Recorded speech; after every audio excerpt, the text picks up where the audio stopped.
Welcome back to CTV Morning Live, and we have paged Dr. Paul. And so it's been a little bit busy for you, and I know that this was circulating in the news not long ago when we're talking about measles and the importance of vaccinations, especially too for children who may not have been vaccinated. But you had an incident that came into the hospital, and it really created a trickle effect. Sure, my understanding was that a child went into the hospital, CHIO, and had measles. Which is very rare today because we vaccinate most kids. This child apparently was unvaccinated, and so it doesn't surprise us when the child who's not vaccinated gets exposed to measles gets the measles. However, what happened was that child was exposed to others in the waiting room and so on. So our health unit got called, and we had to follow up, on the children that were exposed and offer them vaccination and so on and protection. But I think the main point is that we get a lot. It's been lately in the media with some personalities talking against vaccinations and being on The View and so on. Oh, we're going to go on that hot topic, are we? Okay. I don't want to open that one. Okay. But I want to talk about the fact that in Africa, 10 million children die a year, less than 5 years of age.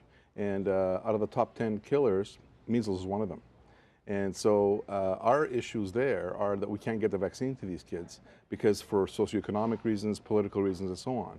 We have the vaccine available to us here in Canada. We have the luxury of having it available to us. And I think that before parents make any choice, they should look at the evidence. Look at the evidence against the vaccination, and look at the evidence for vaccination. And for the latter, in terms of for vaccination, it really is a lot of evidence that supports the efficacy, the efficiency. And if you look at the numbers, there's tens of thousands of measles cases that occurred in the 1950s and 1960s, and now there's a couple. And the same goes with all the other vaccines that we prevent. So I know that there's a lot of the risk of, injecting a lot of kids and many injections, especially over the first 18 months. But these are diseases that 50, 100 years ago literally killed people.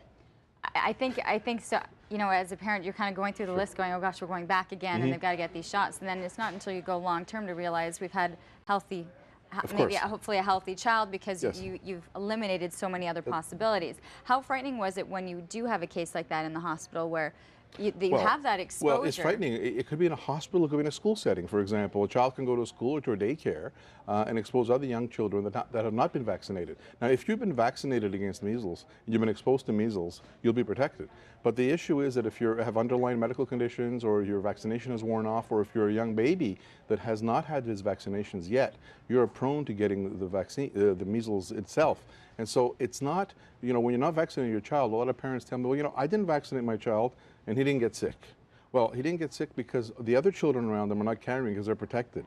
Sometimes if you happen to be unlucky and your unvaccinated child gets exposed, sometimes it comes in communities. There are communities in Ontario and Vancouver that don't believe in vaccinations, and we do get these mini outbreaks of measles or pockets of outbreaks. And so in those situations, your child is at risk, but you're also putting other children at risk as well. It's not as innocuous as that. I know it's an ethical issue and parents have the right to choose, but you also have the right to know what's fact and fiction. Okay, if a parent is maybe off track and has maybe skipped a one or two or hasn't been on schedule, how do they get back on the schedule and how do they ensure that they're caught up? They need to call the doctor or their health unit or their health agency and look at what the vaccinations, what's left. And we have catch-up schedules depending on the age and circumstances. So each individual situation is different, but certainly there are ways to catch up.